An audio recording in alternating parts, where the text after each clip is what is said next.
अस्सलाम वालेकुम क्लास। आज का हमारा टॉपिक है electrical conductivity in metals and Ohm's law. Students, जब कोई मटेरियल जो है, कोई मेटल जो है वो इलेक्ट्रिकल फील्ड में नहीं होती, तो उसमें क्या होता है, उसमें जितने भी इलेक्ट्रॉन्स हैं वो फ्री इलेक्ट्रॉन्स होते हैं, वो रैंडमली मूव कर रहे होते हैं। हर एक की अपनी एक डायरेक्शन होती है एंड मोस्ट प्रोबेबली ये पॉसिबल है कि अगर एक इलेक्ट्रॉन जो है वो किसी डायरेक्शन में मूव कर रहा है तो उसके ऑपोजिटली दूसरा इलेक्ट्रॉन भी मूव कर रहा होगा। तो एज अ रिजल्ट जो है वो हमारी नेट वेलोसिटी जो है वो ज़ीरो होती है, जिसकी वजह से in the absence of electric field किसी भी मेटल में जो है वो करंट नहीं पाई जाती। ये फर्स्ट पॉइंट है। In the absence of electric field mean velocity of electron is zero. Secondly क्या होता है कि in the absence of electric field Fermi sphere is centred at the origin. अगर हम के स्पेस की बात करें, अगर हम के स्पेस की बात करें तो ये के एक्स पॉजिटिव है, एक्स एक्सिस है, ये नेगेटिव एक्स एक्सिस है। ये के वाई पॉजिटिव और के वाई नेगेटिव। तो जो हमारी फर्मी स्फीयर है वो उसका सेंटर और ओरिजिन जो है वो एग्जैक्टली कोइंसाइड करते हैं। फर्मी स्फीयर जो है वो सेंटर्ड होती है ओरिजिन के ऊपर। ये हो गया। दूसरा, total current of the system is zero because for every orbital के देयर एग्जिस्ट माइनस के। क्योंकि लेट्स सपोज ये देखें, अगर ये इलेक्ट्रॉन है ये इस तरफ को मूव कर रहा है तो इसके ऑपोजिटली ही जो है वो एक और इलेक्ट्रॉन होगा जो इस तरफ को मूव कर रहा है, बट इन ऑपोजिट डायरेक्शन। सो इसलिए जो है इनका नेट करंट जो है वो जीरो होगा। ठीक है। तो उसके बाद क्या होगा, इसमें हो क्या रहा है एक्चुअली कि पेयर वाइज कैंसिलेशन हैपन्स।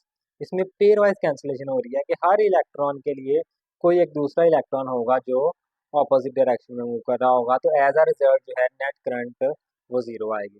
अब हम देखते हैं कि इलेक्ट्रिक फील्ड में फर्मी के ऊपर क्या इफेक्ट होता है और वेव वेक्टर के ऊपर जो है वो क्या इफेक्ट होता है। So first of all, we know that momentum in terms of wave vector is written like this: P is equal to h cut k, and P is equal to mv classically is equal to h cut k. Uh, Taking derivatives on both sides, m dv over dt is equal to h cut dk over dt is quite simple. अब देखें कि ये जो है m dv over dt, dv over dt is equal to acceleration, right?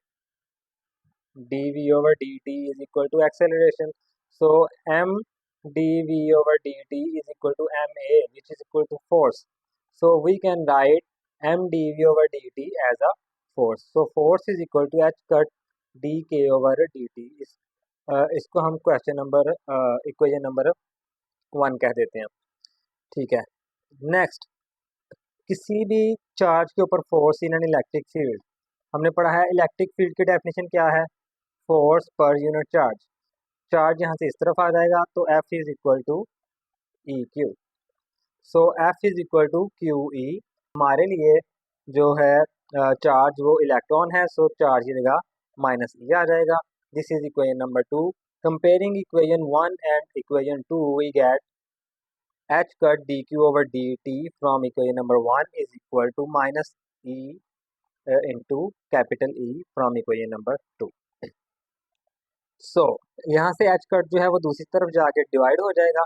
ये equal आ जाएगा D K over D T is equal to E capital E, ये साथ माइनस है इधर, ओवर एच कट। सो ये हमें रिप्रेजेंट कर रहा है rate of change of wave vector. ठीक है। ये वेव वेक्टर का चेंज बता रहा है विद रिस्पेक्ट टू टाइम। और अगर हमने वेक्टर के में रिप्रेजेंट चेंज जो है मालूम करनी है तो हम क्या करेंगे, इसको जो है इंटीग्रेट कर देंगे, डी टी दूसरी तरफ चला जाएगा और हम इसको इंटीग्रेट कर देंगे from zero to some time T. इस तरफ क्या होगा, डिफरेंशियल और इंटीग्रेशन जो कैंसिल हो जाएगी। के वेक्टर आ जाएगा एट टाइम टी माइनस के वेक्टर एट टाइम जीरो, और राइट हैंड साइड पे माइनस ई कैपिटल ई ओवर एच कट अपनी जगह पे, और डी टी की इंटीग्रेशन आ गई टी। ठीक है। अब ये जो है ये चेंज को रिप्रेजेंट कर रहा है, तो इसको हम डेल्टा के की फॉर्म में लिख देंगे is equal to minus E into capital E T over H cut. अब ये रिप्रेजेंट कर रहा है चेंज इन वेव वेक्टर को।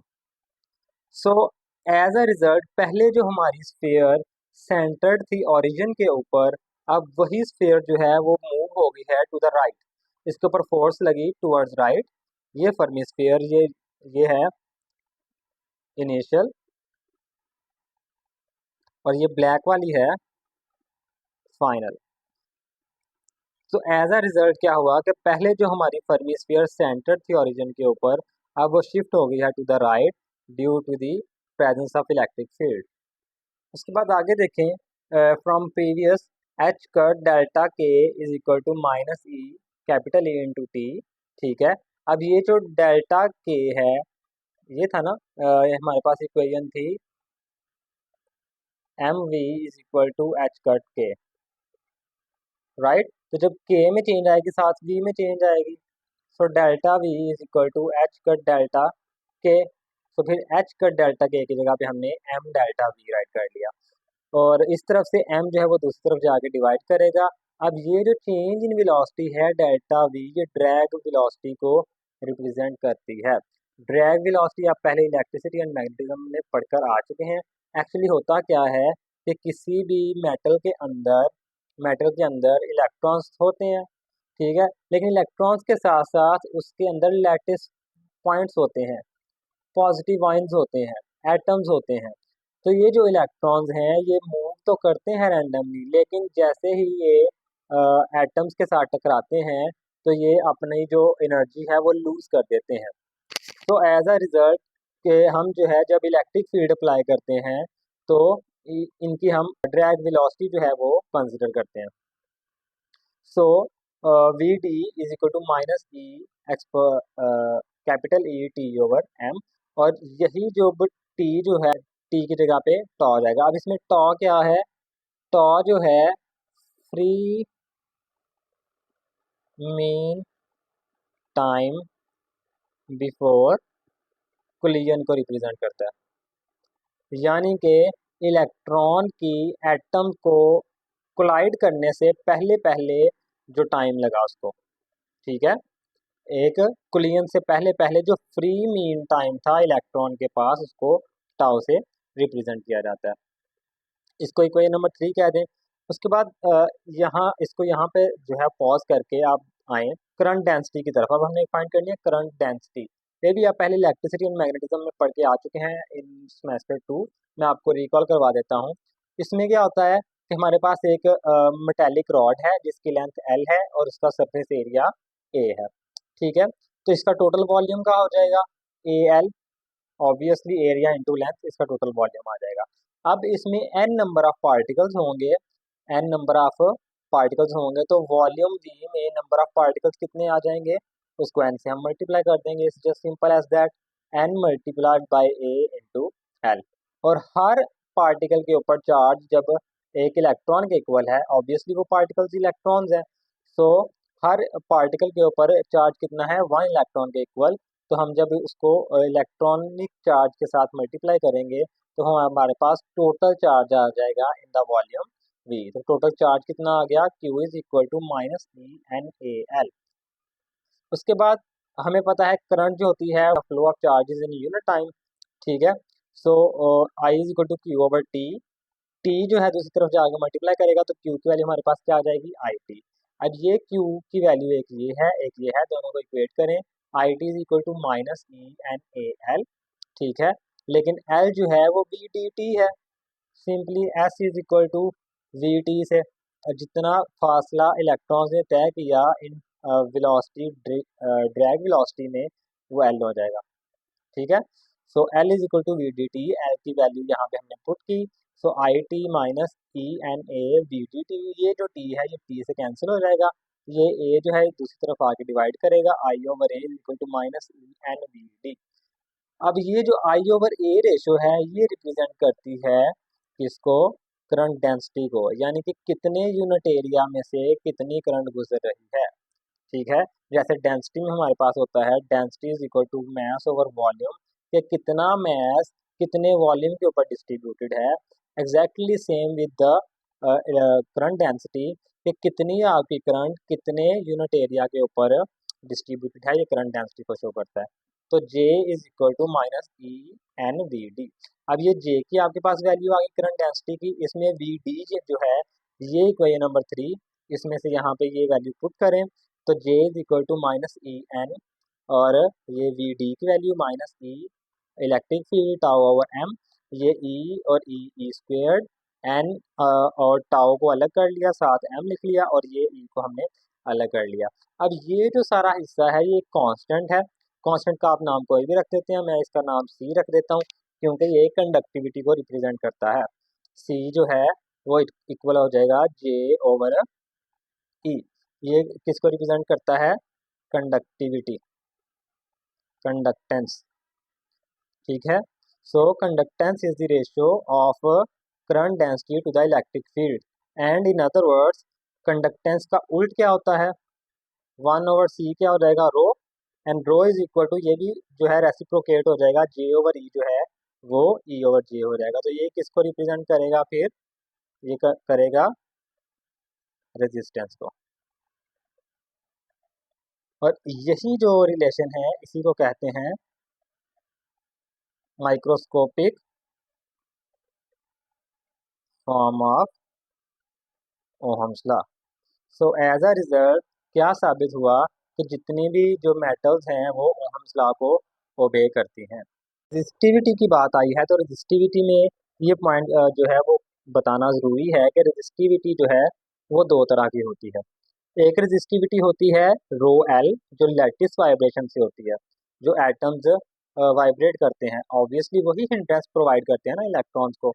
सो एक जो है रेजिस्टिविटी वो रो एल हो जाएगी जो लैटिस वाइब्रेशन की वजह से हो रही है, और दूसरी रेजिस्टिविटी होती है इम्प्योरिटीज़ की वजह से, कि उसके अंदर जो अगर कोई इम्प्योरिटीज़ ऐड हैं या आपके क्रिस्टल में कोई डिफेक्ट्स ऐड हैं तो उसकी वजह से भी कोई रेजिस्टिविटी होगी। अब ये जो लेटेस्ट वाइब्रेशन है इसका आपने पढ़ा है कि टेम्परेचर डिपेंडेंट होती है, ये टेम्परेचर पे डिपेंड करती है। टेम्परेचर के इंक्रीज करने से ये जो है रेजिस्टिविटी इंक्रीज करती है, क्योंकि एटम्स जो हैं एटम्स वाइब्रेट करना स्टार्ट कर देते हैं जो फ्लो ऑफ इलेक्ट्रॉन में रुकावट पैदा करते हैं। सो लेटेस्ट वाइब्रेशन वाली जो रेजिस्टिविटी है ये टेम्परेचर के इंक्रीज करने से इंक्रीज करती है, बट ये जो इम्प्योरिटीज वाली रेजिस्टिविटी है ये टेम्परेचर के ऊपर डिपेंड नहीं करती, ये टेम्परेचर के ऊपर डिपेंड नहीं करती। सिमिलरली ये जो लेटेस्ट वाइब्रेशन है वाली रेजिस्टिविटी है ये इम्प्योरिटीज के ऊपर डिपेंड नहीं करती, ये इम्प्योरिटीज नंबर ऑफ इम्प्योरिटीज के ऊपर डिपेंड नहीं करती, और ये जो है ये टेम्परेचर के ऊपर डिपेंड नहीं करती, ठीक है। अब ये जो दो पॉइंट्स हैं इनको हम कहते हैं मैथिसन्स रूल। कलेक्टिवली जो टोटल रेजिस्टेंस होगी वो rho L plus rho Y हो जाएगी, इसको हमने इक्वेशन नंबर 6 कह दिया। अब at T is equal to zero, जब जीरो केल्विन होगा तो जीरो केल्विन के ऊपर जो है ये जो लेटेस्ट वाइब्रेशन वाली रेजिस्टिविटी है ये तो जीरो हो जाएगी, रो एल जीरो हो जाएगा, ठीक है। तो फिर एज अ रिजल्ट क्या होगा कि जो हमारी टोटल रेजिस्टिविटी है वो किसकी वजह से होगी? रो आई की वजह से, ठीक है, एट जीरो टेम्परेचर। तो ये जो है रो आई एट जीरो टेम्परेचर इसको हम कहते हैं रेजिडुअल रेजिस्टिविटी, ठीक है। In terms of mean free path बात करें तो जो पीछे हमने फार्मूला फाइंड किया था उसके मुताबिक rho is equal to M over N E square over tau हम लिख सकते हैं, ठीक है। और यहाँ से पता चल रहा है कि जो रेजिस्टिविटी है वो टाउ के इन्वर्सली प्रोपोर्शनल है। तो फिर टोटल ये जो है टोटल रेजिस्टिविटी वो 1/टाउ हो जाएगा, ये जो है रो एल वाली रेजिस्टिविटी ये 1/टाउ एल हो जाएगा, प्लस रो वाली जो है आई वाली जो रो है वो 1/टाउ आई हो जाएगा। सो जब टी जीरो को अप्रोच करेगा, जब टी जीरो को अप्रोच करेगा, टाउ मैंने आपको क्या बताया था, ये रिप्रेजेंट करता है मीन फ्री पाथ को, मीन फ्री पाथ को जो टाइम लगा, ठीक है। तो जब at temperature T is equal to zero, जब एटम्स वाइब्रेट करना छोड़ देते हैं तो इलेक्ट्रॉन्स को जो है वो हिंड्रेंस नहीं प्रोवाइड होती, इलेक्ट्रॉन्स इजीली मूव कर जाते हैं। और टाओ जो था वो तो टाइम था एक कुलियन से दूसरी कुलियन के दरमियान में, ये जो टाओ था ये कुलियंस के दरमियान का टाइम था, जब कुलियन ही नहीं हुई तो टाओ इन्फिनिटी को अप्रोच कर जाता है। तो फिर टाओ एल की जगह वन इन्फिनिटी आ जाएगा, 1/infinity is equal to zero. So 1 over tau is equal to 1 over tau I which represents rho and rho I. ये दोनों इक्वल हो जाएंगे which is the same result as above. ये दोनों रिजल्ट जो हैं वो सेम है. इनको ग्राफिक सॉरी मेरी यहाँ पे वीडियो बंद हो गई थी, मैं अब स्क्रीनशॉट लेके आपको ग्राफ एक्सप्लेन कर देता हूँ.